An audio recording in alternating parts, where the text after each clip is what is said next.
Hello students, आज हम फिर आपके साथ उपस्थित हुए हैं उन प्रश्नों को लेकर जो आपके इंटरव्यू में पूछे जाते हैं। ऐसे प्रश्न जिनको या तो पूछा गया है या पूछे जा सकते हैं। ऐसे प्रश्नों की एक सीरीज लेकर हम आपके साथ काम कर रहे हैं। उन बच्चों के लिए, उन विद्यार्थियों के लिए जो इंटरव्यू में जाने वाले हैं, यूपीएससी या स्टेट में जो जा रहे हैं, उनके लिए ये सीरीज चल रही है। आशा है कि आपने जो हमने पार्ट 1 में क्वेश्चंस बताए हैं, जो हमने पार्ट 2 में क्वेश्चंस बताए हैं, पार्ट 3 में क्वेश्चंस बताए हैं, उनको आपने नोट डाउन कर लिया होगा और काम आपने शुरू कर दिया होगा। मैंने पहले ही आपको आश्वस्त किया है कि अगर किसी भी प्रश्न में आपको समस्या होती है तो आप हमें व्हाट्सएप कर सकते हैं। एक नंबर हमने दे रखा है। आज जो विद्यार्थी पहली बार सुन रहे होंगे वो पार्ट 1, पार्ट 2, पार्ट 3 के प्रश्नों को नोट कर लेंगे और आगे जो आज हम प्रश्न बताने वाले हैं उनको भी नोट कर लेंगे। अगर किसी भी प्रकार की कोई दिक्कत है, एक नंबर अभी हम आपको लास्ट में देंगे, आप उस पर हमें व्हाट्सएप कर सकते हैं। केवल वे विद्यार्थी जो इंटरव्यू में अपीयर होने जा रहे हैं अपनी कॉल लेटर के साथ। तो आइए हम लोग शुरू करते हैं प्रश्नों की वह सीरीज जो आपके इंटरव्यू में पूछे गए हैं या पूछे जा सकते हैं। एक बात तो हमने लगभग हर बार स्पष्ट किया है कि इतिहास विषय में प्रश्न तो बहुत सारे बनते हैं। बहुत 4 पोर्शन आपके होते हैं। एंशिएंट का पोर्शन होता है, मिडिवल का पोर्शन होता है, मॉडर्न हिस्ट्री का पोर्शन होता है, वर्ल्ड हिस्ट्री का पोर्शन होता है और एक पोर्शन हम लोग और मान लेते हैं वो हिस्टोरियोग्राफी का पोर्शन होता है। यानी इतिहास पर जो चिंतन होता है, इतिहास का जो दर्शन होता है, उस पर प्रश्न आपके बनते हैं और बिना उसको समझे हुए आप मेंस का अध्ययन कर भी नहीं सकते। तो वहां से प्रश्न बनते हैं। इस सीरीज में हमने सिर्फ उन्हीं प्रश्नों को उठाया है जो आपसे पूछे गए हैं या पूछे जा सकते हैं और उनमें भी वे प्रश्न हमने लिए हैं जिनको थोड़ा सा आपको जानने में, समझने में, बताने में दिक्कतें होती हैं। ऐसे प्रश्नों को हमने लिया है यहाँ पर। तो आइए देखते हैं हम आज के प्रश्नों को। साक्षात्कार में प्राय पूछे जाने वाले प्रश्न, frequently asked questions in interview.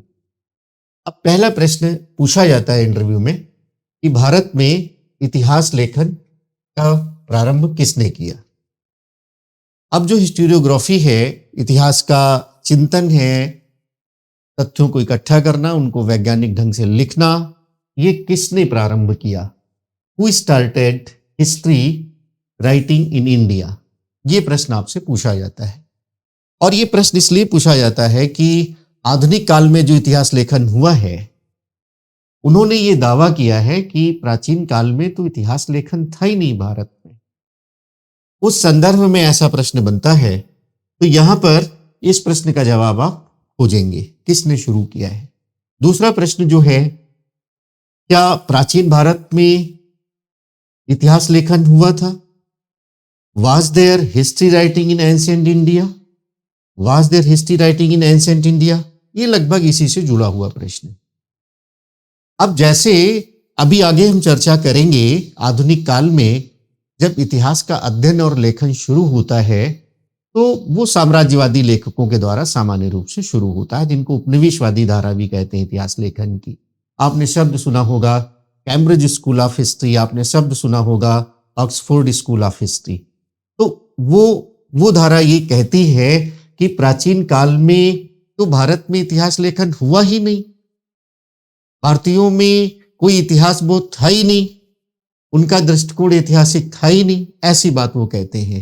यदि भारतीयों को इतिहास का जो अध्ययन है, लेखन है, इसका कोई ज्ञान नहीं है, इस प्रकार की बात वो कहते हैं।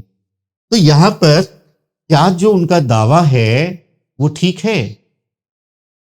उन्होंने जो बात कही है, क्यों कही है, इसको भी समझना है।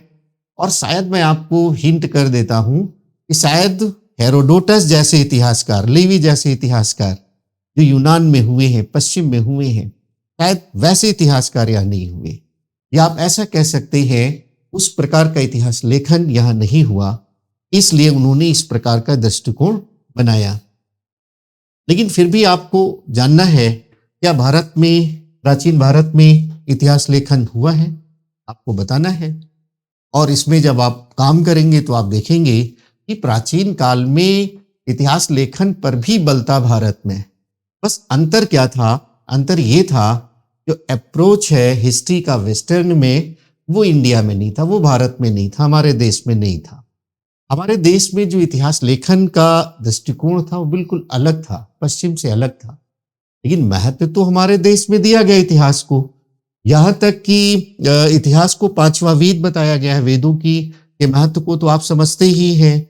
इतिहास को पांचवा वेद तक की संज्ञा दे दी गई और महाभारत में डिफिनीशन भी दे दी गई इतिहास की। ऐसी शिक्षा जिससे धर्म, अर्थ, काम और मोक्ष का ज्ञान मिले, उसे इतिहास कहते। तो दृष्टिकोण बिल्कुल अलग अलग था। और जहां तक जो पश्चिम में इतिहास लेखन हुआ है, मैं आपको थोड़ा सा यहाँ ब्रीफ कर देता हूं कैसे आप अपना उत्तर निकालेंगे। उसमें दो आधार स्तंभ होते हैं इतिहास लेखन के। एक तो होता है स्पेस, जिसको आप देश कह सकते हैं। यदि इतिहास की कोई घटना होगी तो किसी न किसी देश में होगी, स्पेस में होगी। और दूसरी बात होती है टाइम, किसी न किसी समय में होगी। तो पश्चिम में जो इतिहास लेखन हुआ है, ये इन आधार स्तंभों को का पालन करता है। लेकिन भारत में इस प्रकार का दृष्टिकोण सामान्य रूप से कम दिखाई दिया। लेकिन जब अनुसंधान हुए तो ये देखा गया कि कुछ ऐसे हमारे यहाँ साक्ष्य मिले हैं, पुरातात्विक साक्ष्य मिले हैं, कुछ हमारे यहाँ साहित्यिक साक्ष्य मिले हैं, और उन साहित्यिक साक्ष्यों में, पुरातात्विक साक्ष्यों में ये अवधारणा भी दिखाई देती है। जैसे साहित्यिक साक्ष्यों में आप पुराण को ले लीजिए। अब इसमें राजाओं की पूरी वंशावलियां दी गई है, कब कौन राजा आया है पूरा उसका ब्यौरा दिया गया है। आगे बहुत सारे साहित्यिक ग्रंथ भी हैं जहां ऐतिहासिक दृष्टिकोण मिलता है। जैसे आप हर्षचरित का उल्लेख कर सकते हैं। आपको थोड़ा सा इनके बारे में जानना होगा, इतिहास दर्शन के बारे में, इतिहास लेखन के बारे में, प्रमुख लेखकों के बारे में कहीं से भी क्वेश्चन आ सकता है। जैसे हर्षचरित का आप थोड़ा सा ज्ञान रखिए। आप जैसे विल्हड़ की विक्रमांक देवचरित है, उसका ज्ञान रखिए। और कौटिल्य का अर्थशास्त्र तो वेरी वेरी इंपॉर्टेंट है, ऐसे भी बहुत पूछा जाता है। तो वहां पर बहुत सारी सूचनाएं मिल रही हैं जो इतिहास लेखन से जुड़ी हुई, इतिहास लेखन में मदद कर रही हैं। और कल्हड़ की राजतरंगणी को तो आप भूल ही नहीं सकते, वो तो विशुद्ध ऐतिहासिक रचना है। तो यहाँ आप ये बताएंगे कि भारत में इतिहास लेखन हुआ है प्राचीन काल में, यद्यपि वो यूरोपीय अवधारणा से भिन्न है। तो इस प्रकार की बात, अशोक के अभिलेखों की चर्चा कर सकते हैं, हाथी गुम्फा अभिलेख की चर्चा कर सकते हैं। इस प्रकार का दृष्टिकोण आप यहाँ रखेंगे। तो ये प्रश्न आपस में जुड़े हुए हैं। अब जैसे अगला जो प्रश्न आपको लेना है, क्या भारत में इतिहास लेखन अंग्रेजों ने शुरू किया? Did the British start writing history in India? अभी अभी हमने स्पष्ट किया है, इतिहास लेखन तो भारत में पहले से है, यद्यपि उसका जो अप्रोच है, उसका जो उपागम है, दृष्टिकोण है, वो पश्चिम जैसा नहीं है, हेरोडोटस जैसा नहीं है, कुछ अलग है। धार्मिक बातों पर यहाँ बहुत बल था।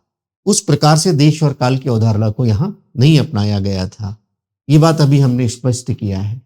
तो ये बात तो सत्य है कि आधुनिक काल में जो इतिहास लेखन शुरू हुआ है व्यवस्थित तरीके से, वो तो आधुनिक काल में ही हुआ है और अंग्रेजों ने शुरू किया है। तो उसके बारे में कौन कौन से लेखक हैं, कौन कौन से अप्रोचेज हैं, उसके बारे में आप यहाँ काम करेंगे।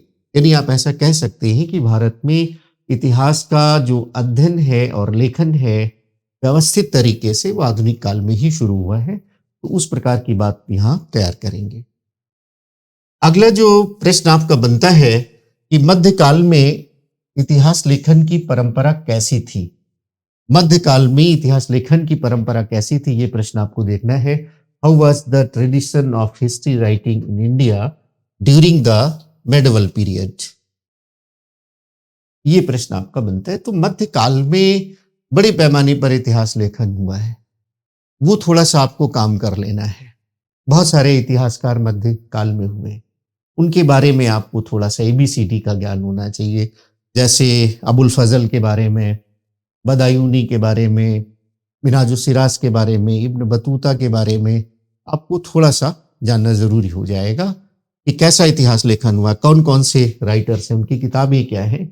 तो थोड़ा सा बेसिक का ज्ञान होना जरूरी होता है इंटरव्यू बोर्ड के लिए। इंटरव्यू बोर्ड में जो भी विषय आपका है उसका बिल्कुल बेस आपका क्लियर होना चाहिए, कहीं से भी क्वेश्चन हो सकते हैं। तो जो लेखक है उनको थोड़ा सा काम कर लेंगे, जियाउद्दीन बर्नी पर काम कर लेंगे। जियाउद्दीन बर्नी तो बहुत ही इंपॉर्टेंट है। जियाउद्दीन बर्नी तो लिखता ही नहीं है बल्कि इतिहास दर्शन की भी बात करता है। वो कहता है इतिहासकार को, जैसे आधुनिक काल में है, इतिहासकार को निष्पक्ष होना चाहिए, सत्यवादी होना चाहिए, इस प्रकार की बात कहता है। वो इतिहास दर्शन की बात करता है। इसका अर्थ ये है कि वो इतिहास पर चिंतन करता है, कैसे तथ्यों को इकट्ठा करना है, कैसे उसका विश्लेषण करना है, कैसे राइटिंग करना है। इस प्रकार का अप्रोच वहां पर है जियाउद्दीन बर्नी का। तो बड़ा इंपॉर्टेंट हो जाता है, इस प्रश्न को आप यहां देख लेंगे। आगे का जो प्रश्न है, अरबी इतिहास लेखन की प्रमुख विशेषताएं क्या हैं? What are the main features of Arabic historiography? अब इस्लामी दुनिया में जो इतिहास लेखन है वो बहुत महत्वपूर्ण है। मध्यकाल में जो इस्लाम का आगमन होता है, या आप ऐसा कह सकते हैं इस्लामी दुनिया जो है वहां लेखन की परंपरा बहुत विशिष्ट थी। और उसमें भी जो अरबी लेखन जहां से बात प्रारंभ होती है, तो अरबों में पहले से ही परंपरा थी कि जो घटनाएं हैं उनको लिपिबद्ध करने का, तिथिवार लिपिबद्ध करने का, तो ये पहले से ही परंपरा थी। तो अरबी इतिहास लेखन की प्रमुख विशेषताएं क्या है, ये आपको थोड़ा सा जान लेना है। Main features of Arabic historiography, ये आपको थोड़ा सा जान लेना है। फारसी इतिहास लेखन की प्रमुख विशेषता क्या है? जैसे जैसे इस्लाम का प्रचार प्रसार होता है और जब ये फारस में इसका प्रचार प्रसार हो जाता है, वहां भी एक परंपरा, तो ये जो अरबी परंपरा आ रही है, यहाँ कुछ नई परंपरा शुरू होती है फारस में, उसको भी थोड़ा सा आप समझ लेना है। What are the main features of Persian historiography? और ये देखना है कि अरबी परंपरा, फारसी परंपरा, ये क्या है, भारत में किस प्रकार का इतिहास लेखन हुआ, कौन कौन से अरबी इतिहासकार है, कौन कौन से फारसी इतिहासकार है, थोड़ा सा जानना जरूरी हो जाता है। मेंस क्वालिफाई करने के बाद इंटरव्यू के लिए ये सब जानना जरूरी। आपके पाठ्यक्रम में भी सब है, आपने पढ़ा ही होगा, थोड़ा सा उसी को रिकॉल करना है आपको। अब यहां जैसे अरबी और फारसी इतिहास लेखन को समझने के बाद एक प्रश्न और बन जाता है आपका, अरबी एवं फारसी इतिहास लेखन में अंतर क्या है? What is the difference between Arabic and Persian historiography या Arabic and Persian history writing? क्या डिफरेंस है, ये आपको तैयार करना है। अब जब आप विशेषताओं का अध्ययन कर लेंगे, अरबी इतिहास लेखन की विशेषताओं का अध्ययन कर लेंगे, फारसी इतिहास लेखन की विशेषताओं का अध्ययन कर लेंगे, तो आई थिंक इसमें कोई दिक्कत होने वाली नहीं है। मैं आपको हिंट दे देता हूं कि जो अरेबियन हिस्टोरियोग्राफी है उसमें वस्तुनिष्ठता का तत्व है। वस्तुनिष्ठता यानी ऑब्जेक्टिविटी। ऑब्जेक्टिविटी किसका गुण हो जाता है? विज्ञान का गुण हो जाता है। किसी विषय का जब वस्तुनिष्ठ प्रकार से अध्ययन करते हैं तो वो विज्ञान का गुण हो जाता है। संगठित तरीके से अध्ययन करना, क्रमबद्ध तरीके से अध्ययन करना, तो ये ऑब्जेक्टिविटी यहाँ की क्वालिटी हो जाती है। यानी एक प्रकार से अरबी इतिहास लेखन में वैज्ञानिकता है। लेकिन जो फारसी इतिहास लेखन है वो दरबारी इतिहास लेखन, और दरबारी इतिहास लेखन कभी भी पूर्ण रूप से निष्पक्ष नहीं हो सकता। इतिहासकार जो दरबार में रह के लिखेगा वो शासक के दबाव से कभी मुक्त हो ही नहीं पाएगा। जो दरबारी इतिहास लेखक नहीं होगा वो तो जनता की बात करेगा, और इतिहास मात्र शासक की ही बात करना नहीं होता। आज के समय में तो आप देख ही रहे हैं, पुरानी अवधारणाओं को कंपोजिट हिस्ट्री में, न्यू हिस्ट्री में नकारा जा रहा है। कि इतिहास केवल राजा महाराजाओं का इतिहास है, युद्धों का इतिहास है, इस बात को नकारा जा रहा है। इतिहास में सभी लोगों को शामिल करने की बात है, सभी घटनाओं को शामिल करने की बात है, छोटी-छोटी घटनाओं को शामिल करने की बात है, जिसको हम लोग कंपोजिट हिस्ट्री में देखेंगे, न्यू हिस्ट्री में देखेंगे हम लोग। तो उस प्रकार का अप्रोच चलता है। तो यहाँ पर ये काम कर लेंगे। इसके बाद इतिहास की साम्राज्यवादी व्याख्या क्या है? इतिहास की साम्राज्यवादी व्याख्या से आप क्या समझते हैं? इंपॉर्टेंट। अब जैसे इसका इंग्लिश वर्जन देख लीजिए। What do you understand by imperialist explanation of history?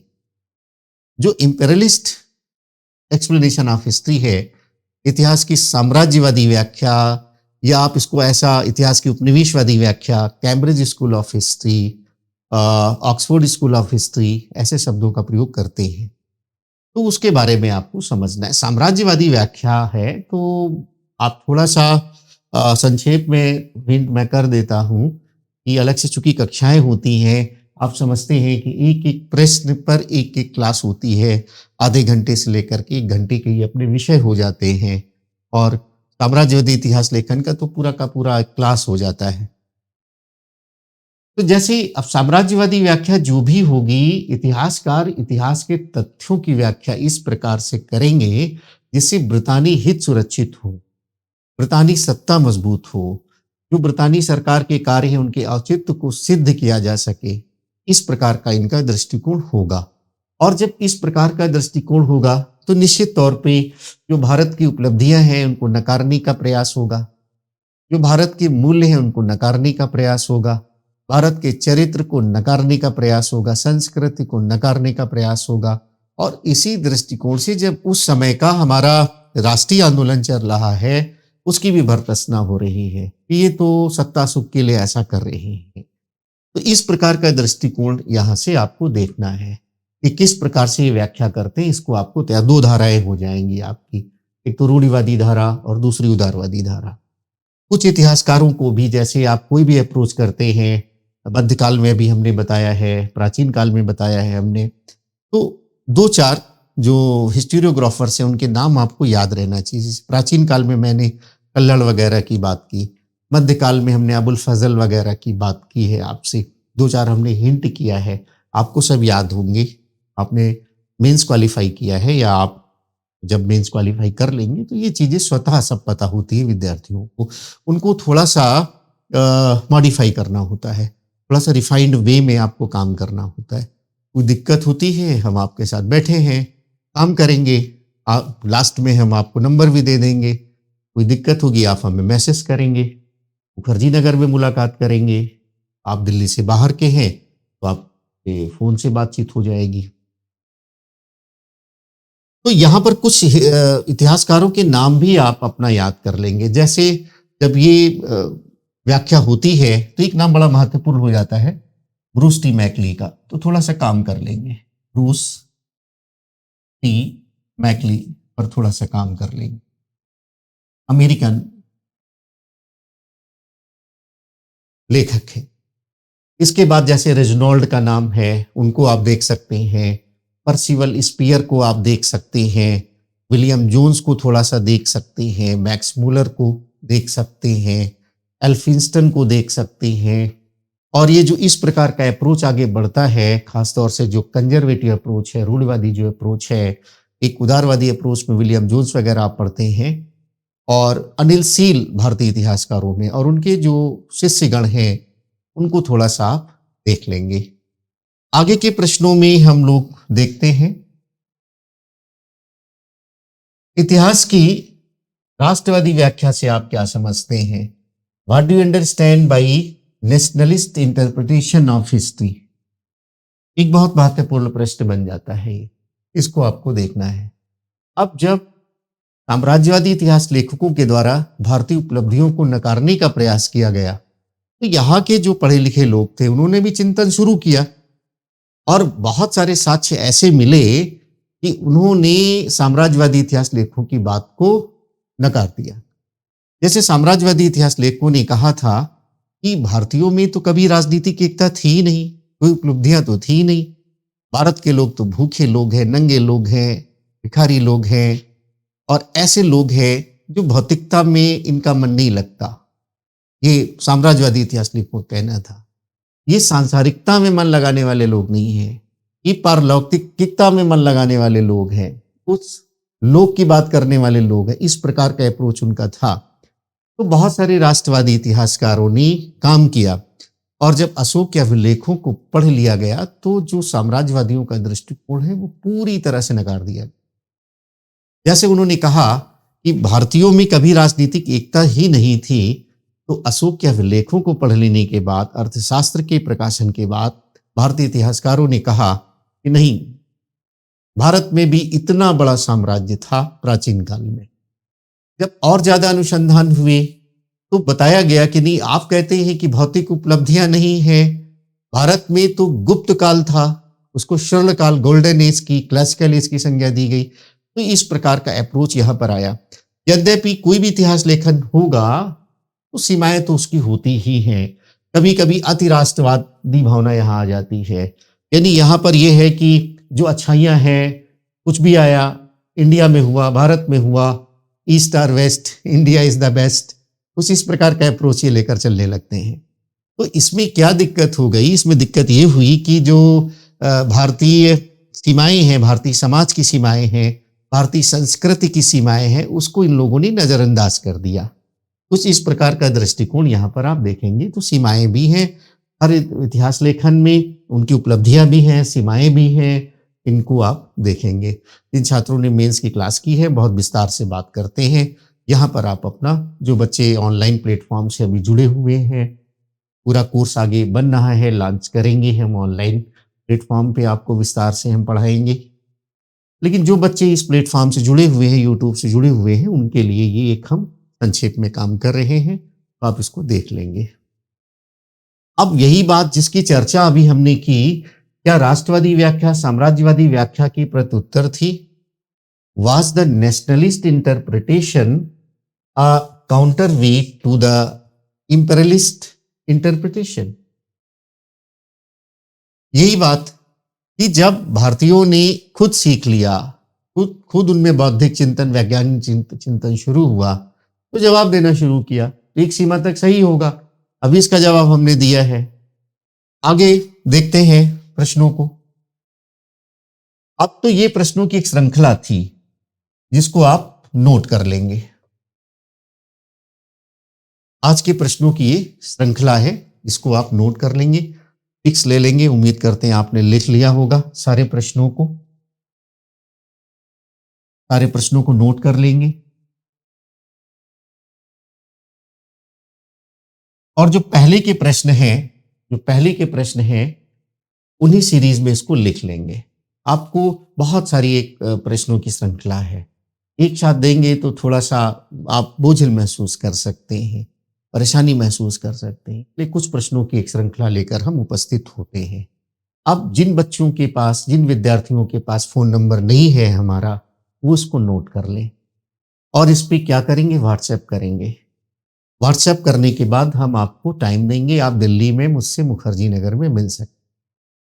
अगर आप दिल्ली से बाहर हैं तो बाई फोन हम आपकी समस्या को सुलझाएंगे। अभी जैसे हमने बताया है, आफ्टर कोरोना कुछ समस्याओं के कारण हमने ऑफलाइन कक्षाएं शुरू नहीं की हैं। जैसे ही शुरू होंगी हम आपसे नियमित रूप से मिलेंगे। लेकिन अभी जो बच्चे इंटरव्यू देने जा रहे हैं, हम आपके लिए उपलब्ध हैं। आप जब चाहेंगे, आपकी सुविधा के अनुसार हम आपको समय देंगे। तो आप ये फ़ोन नंबर नोट कर लीजिए। 70 फ़ोन नंबर नोट कर लें, 7042098868। नंबर एक बार फिर से देख लीजिए, 7042098868। कौन से बच्चे व्हाट्सएप करेंगे? जिनको इंटरव्यू जाना है। हम जानते हैं नए बच्चे भी सुन रहे हैं, मैसेज भी हमारे पास आते हैं। सर ये बता दीजिए, एक दो से मैंने बात भी किया और पता लगा अभी प्रारंभिक परीक्षा ही दे रहे हैं साहब, अभी प्रारंभिक परीक्षा में ही अपीयर हो रहे हैं, अभी क्वालिफाई भी नहीं किया है। तो बच्चों का बड़ा प्यारा सा जवाब आता है, सर एक दिन तो हमको तैयार करना ही है। तो निसंदेह आपको एक दिन तैयार करना है। अभी आप इनको नोट करते जाएं। जिन प्रश्नों के जवाब जो बच्चे अभी इंटरव्यू देने नहीं जा रहे हैं, आ रहे हैं उनको करते जाएं, जो नहीं आ रहे उसको टिक करते जाएं। अभी विस्तार से कक्षाएं हम लेंगे मेंस की, अपने आप सब आ जाएगा। कोई दिक्कत आएगी बाद में तो हम आपके साथ बैठे हैं। तो इन प्रश्नों को आप तैयार करेंगे। आगे के प्रश्नों की श्रृंखला लेकर के फिर हम आपसे मुलाकात करेंगे। तब तक आप अपनी पढ़ाई करते रहें। हमारी शुभकामनाएं आपके साथ।